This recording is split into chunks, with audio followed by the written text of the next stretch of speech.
Man, that was a good practice. I don't know if you guys got a chance to see. We did some 1 minute desperation, 2 minute at the end of the game where the offense can score, and again the defense rose to the occasion and put a lot of pressure on our offense. So I was really encouraged at how we ended the practice. We did some tempo periods. We did just stuff that getting ourselves ready to play at game speed. So I like where this team is. It's not all perfectly run in terms of execution, but I think for the most part, the body of work has been really, really good, and we're getting better. So we just got to keep cleaning up. Some of these things that we go through, some of these situational football situations we do in practice, and I like where we're at though. I mean, this is the defense had a good day today. They had 3 turnovers, so that was their quota that they needed to get. That's their standard. So they had a little bit better day than the offense, and sometimes that's how it goes. So it's a good thing to be. Those guys are going back and forth, back and forth. It's a good day, good practice overall. Have you been able to avoid camp legs for the most part then? Pretty much, They've done a really good job of just taking care of themselves. We do a great job, I think, with our strength and conditioning staff and our sports med staff. Both of them collectively together have done a really good job of keeping those guys as fresh as possible. So I think it's been really good. I was hoping to talk to Jalen Jackson here soon. Okay. He's been through a lot physically during his career. A lot of it, before you even got here. But also seems like a guy that's been willing to roll up his sleeves on special teams. How do you see him fitting in this year and what he can bring to the mix? First of all, he's a great leader. Older player that obviously has had some injuries in his career, and he understands that. But he's so impactful with his teammates about he wants to be a factor on some aspect in this program. So, he knows special teams is kind of where he's going to give most of his playing time. He's going to be a good reserve for us at the receiver position, but he knows that that's kind of what stands out for him, is to really excel in that area, provide great leadership, he's just such a great kid. So we're fortunate to have him back, because he didn't have to be back. He's already graduated, but he wanted to finish out here and help his team be successful. So we're really happy to have him. You've talked a lot about the young talent on the roster. Does it mean something to have a guy like Jalen who's willing to buy into his role, even if it's not? It's helpful because it shows a lot of players, not just the young players, but a lot of players about we all have a role. I mean, there's only 11 starters on either side of the ball, and everybody wants to be a starter. Not everybody can be. So you might be a top reserve, or a guy that gets playing time, or a guy that plays only special teams. So, I think all of them, everybody in the program has embraced the role that they're going to do something to help us be successful. So just depending, the younger players, they know that their chances early on in playing is probably on special teams than it is on offense or defense. So that's something that they know they got to make a strong impression in that area. So, but I think overall, everyone really has a good role on this team, and Jalen's one of the better ones of understanding what his role is because he's such a strong leader for us too. When you were recruiting him out of the portal, what really stood out about you to out of the portal? Yeah. With Chandler Smedo, what really stood out? Oh, Josh. What about him really stood out to you? He had a ton of tackles. He reminded me of a Nate Landman, but at West Virginia. If you think of it that way, Nate had a lot of production here, so he was a guy that had a lot of production there. He was in grad school. He wanted to change scenery. He was interested in our program and what we were doing. So I think it came down to could have stayed at West Virginia and played, but he wanted something different. So for us, it was a great opportunity to get more depth and experience at the linebacker position. With losing Nate and Quinn's back as a senior, we got some other guys too, but having that extra senior piece is a good, experience piece to have. As a coach, what's the pitch like to a guy like that? Very productive player, very experienced, has a lot of options. How do you kind of sell him on coming to the season? It was our coaching staff. It was our style of play. It was really our need, So, but you know what? Hope you guys come give me 10 seconds here. What was the question? Last one. It was about selling Josh. Yeah, he was a no-brainer.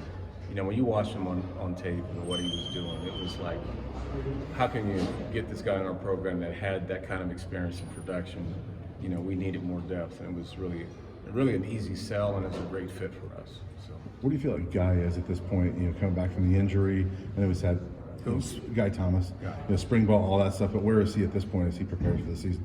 He's in good health. You know, I think he's doing, you know, what he needs to be doing from that standpoint. I just think the thing for Guy is, you know, we're trying to make his world a lot more simpler than he makes it for himself. I think sometimes he puts so much pressure about wanting to do things right and do the perfect rep and all that, and he looks, you know, like he's mechanical or doing something. I said, Guy, just you know the defense, just go. Let your ability just go. And when he does that, he's a pretty strong force. And so we're trying to coach that out of him, about him trusting the information and stop thinking so much and let his ability show more than, you know, just thinking all the time. I call it buffering. I said, you're buffering out there. You know, you need to go out there and just play, you know. So, but he's getting better at doing that. Have you seen a different Isaiah Lewis at all in this camp, as, you know, the only returning starter in a secondary, and just, you know, how it's been a couple of years now for him as playing key roles. So have you seen maybe a different leadership aspect of him, or just in general a different demeanor about him this camp? It's kind of a comfort piece, because he's one of those guys, you know, he didn't have spring because he had, you know, some off-season surgery, but he did a lot of mental reps, and like a veteran player would do. And then now that he's back full speed and he's on the field, you know, it gives our defense a comfortable piece of knowing that there's experience back there. He helps out with the other safeties that are still kind of learning the trade back there. So he's been a really good leader, you know, from that standpoint. But we're also asking for him to elevate his game too. And he's made a couple nice plays. You know, he had an interception yesterday, and so he's doing some really good things too. So it's good to have him back, and he's full speed, he's healthy, and he is sharing his knowledge with the young guys. Have you seen that with specifically a guy like Jeremy Mack, who's come into the program? And That's where it's been the most helpful with guys like him. You know, guy that's first year with us, and you know, it's better that, you know, Ilu can really kind of paint the format of what the safety positions are and what the star position, how that relates to, you know, the safety. So I think he's been a good resource for some of those young guys for sure. Sticking with that group, we didn't see a whole lot of Jalen Stryker the last couple of years. Is he finally starting to kind of carve out a niche for himself here? He is. You know, he had a pretty good scrimmage. He had a couple of nice tackles in that scrimmage, and you know, right now he's running with our top two groups, and he's having a good camp. So we're hopeful that he continues that, because he really hasn't had a chance to do that in terms of being a factor where, you know, in our defense. You know, he's had injuries, he's had shoulder surgeries and stuff too. So, but it's good that he's over all those things, and he's having a good camp, and he's made a few plays, and you know, he's definitely in a position to help us. You know, this year probably better than any of the years he's been. How close are Tommy and RJ to getting back? Tommy is, you know, he's running and doing a lot of stuff, you know, here just solo with our strength group. I think the goal for us is to put him back in full gear on Monday when we get back. I think it was smart. We're trying to get them in conditioning shape. You know, that's what they're missing because of, you know, obviously the things that they're trying to overcome.